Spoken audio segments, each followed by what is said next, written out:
एक लंबे समय पहले एक गांव में रमेश और धीरज नामक बाप बेटे रहते थे। रमेश का एक छोटा चाबी बनाने का दुकान था।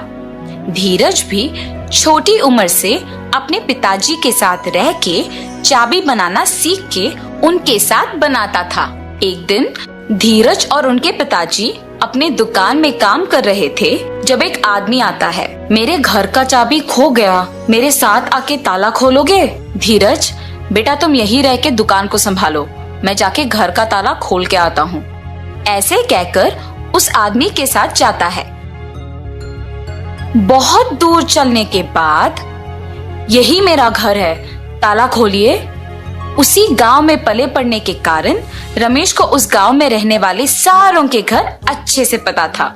उस आदमी के दिखाए हुए घर रमेश के पहचान के वालों का होने पर वो सोच में पड़ जाता है। बाबू, जो चाबियां मेरे पास अभी है उनसे इस ताला को खोल नहीं पाऊंगा। दूसरे चाबियों का गुच्छा घर के पास है, जाके ले आते हैं। ऐसे कहकर उस आदमी को जमींदार के पास लेके जाता है। प्रभु, ये आदमी चाबी खोने का बहाना बना के मेरे पास आया है और मुझे कोई दूसरे आदमी का घर दिखा के खोलने के लिए कहा, इसीलिए मैं इसको आपके पास ले आया। तुम बहुत होशियार आदमी हो, इसीलिए इसको मेरे पास ले आ सके। ऐसे जमींदार रमेश की तारीफ करता है और रमेश अपना दुकान वापस चला जाता है। पिताजी, आपने ताला खोला? और जो भी हुआ धीरज के पिता उसे बताते हैं। धीरज, हमारे पास ताला बनवाने के लिए बहुत सारे लोग आएंगे बेटा। उनमें अच्छे और बुरे दोनों तरह के आदमी होंगे, इसीलिए हमें होशियारी से काम करना चाहिए।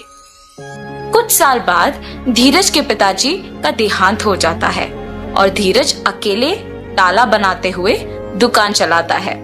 धीरज कोई भी तरह का ताला बनाने के काबिल बन जाता है। एक दिन धीरज के दुकान को एक आदमी आता है। मुझे इस चाबी का एक नकल बना के दे सकते हो? जी हाँ, बिल्कुल, पर नई चाबी के लिए 500 रुपए लगेंगे। ठीक है, बना के दो। और धीरज वो नकली चाबी बना के देता है और गोपाल पैसे देके वहां से चला जाता है। अगले दिन भी गोपाल धीरज के पास एक और चाबी लेके उसी की तरह एक नया वाला बनाने के लिए कहता है। ऐसे हर रोज गोपाल एक एक चाबी लाके उसका नकल बनाने के लिए धीरज को पैसे देता था। वैसे एक दिन जब गोपाल नया चाबी बनवाने धीरज के दुकान पर आता है, आप हर रोज नई चाबियां बनवाते हो, इतने सारे नकली चाबियों का आप करते क्या हो? चाबियों को खोने का डर से मैं इन्हें ऐसे बनवाते रहता हूँ। ये कहकर चाबी लेके वहां से चला जाता है।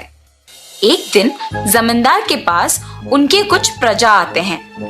प्रभु, अलमारी का ताला वैसे का वैसा ही है, मगर उसके अंदर का सोना और पैसे गायब हो गए। जी प्रभु, हमारे घरों में भी वही हुआ है। ये सब जमींदार से कह के दुखी होते हैं। तुम्हारे जेवर और पैसे किसने लिए, इसका मैं पता लगाता हूँ।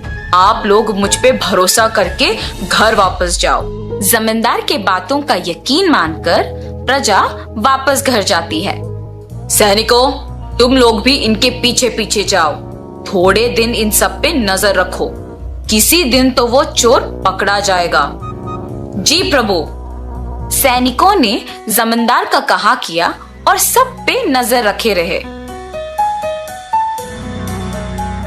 उन्होंने ये देखा कि सारे लोगों के पास एक ही आदमी काम करता था। हम सबको इस आदमी पे अच्छे से नजर रखना होगा। सही कहा तुमने, सबके पास एक ही आदमी काम कर रहा है।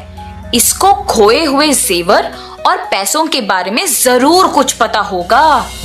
एक दिन ऐसे ही वो आदमी एक और नकली चाबी बनवाने धीरज के दुकान को जाता है और उसके पीछे ही जमींदार के सैनिक भी जाते हैं। इसका नकली चाबी बना के दोगे?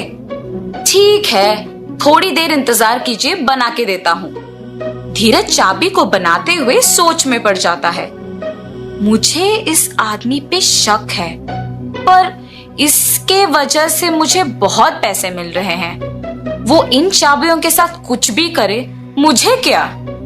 और नकली चाबी बना के उसे देता है। गोपाल उसे पैसे देकर वहां से चला जाता है। सैनिक भी गोपाल का पीछा करते हैं और उस पे नजर रखते हैं। जब आसपास कोई नहीं होता है तो गोपाल असली चाबी को उसकी जगह पे रख के नकली चाबी से तिजोरी खोल के उसमें से सब कुछ चोरी कर लेता है। और ये देखते ही सैनिक उसे और नकली चाबियां बनाने के लिए धीरज को जमींदार के पास ले जाते हैं। धीरज, क्या तुमने गोपाल के लिए नकली चाबियां बनाई? जी प्रभु, मैंने गोपाल के लिए बहुत सारी नकली चाबियां बनाई। और तुमने क्या एक बार भी उसकी नीयत के बारे में नहीं सोचा? मुझे माफ कर दीजिए प्रभु, मैंने सिर्फ पैसों के बारे में सोचा है। पैसों की आशा में मैंने गोपाल पे आए हुए शक को भी नजरअंदाज कर दिया। अगर मैं तभी जमींदार को ये बात बता दिया होता तो अब मुझे ये स्थिति नहीं आती। ऐसे सोचकर दुखी होता है। गोपाल, जिस घर में काम करते हो उसी घर में चोरी करने पर शर्म नहीं आई? मुझे माफ कर दीजिए प्रभु, मुझे मेरी गलती का एहसास हुआ है। आइंदा ऐसे कभी नहीं होगा। धीरज और गोपाल को उनकी गलतियों का एहसास होने पर जमींदार उन्हें माफ कर देता है। ठीक है, अब से तुम दोनों ईमानदारी से काम करोगे। जी प्रभु, अब से मैं पैसों की आशा के लिए गलत रास्ता नहीं पकड़ूंगा और अपना काम इज्जत से करूंगा।